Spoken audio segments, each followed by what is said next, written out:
Telling the time? Mm. Can you quiz me, Daddy? I'm not good at telling Anong the oras ba tayo maglalakad bukas? Sige. Maglalakad Po tayo bukas ng ng alas. Don't tell me. Let me think about it. Alas 10:45 ng hapon. Oh, nakita mo, ginamit mo na naman ng Spanish sa word.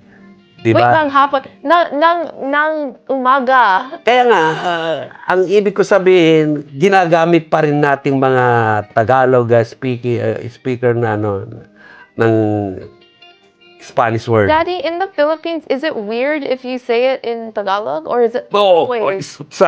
pagka binanggit mo sa kaysa yung halimbawa ang kalimitan na ginagamit namin na tungkol diyan sa oras ay Spanish word.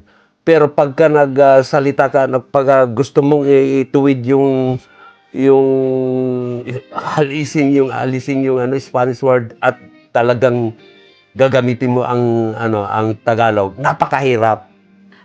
You never use it. Mahirap ka. Ikaliman at kalahating, kung sasabihin mo alas 5:09, So, mas mabilis kaming magsalita ng alas 5:09 kaysa yung alas 5:09.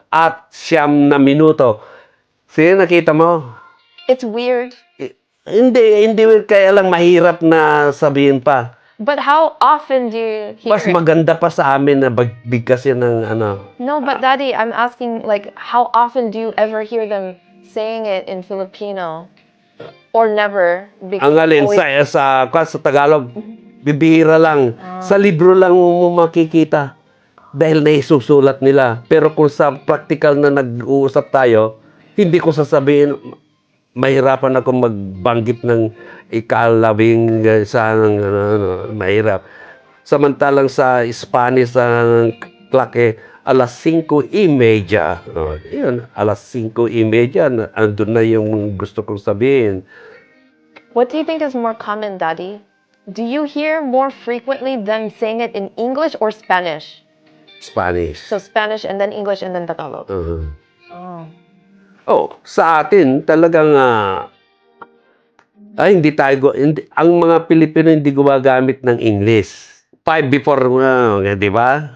After, yeah. past the hour, hindi namin sasabihin lang namin alas 3:30. Oh, di 3:30.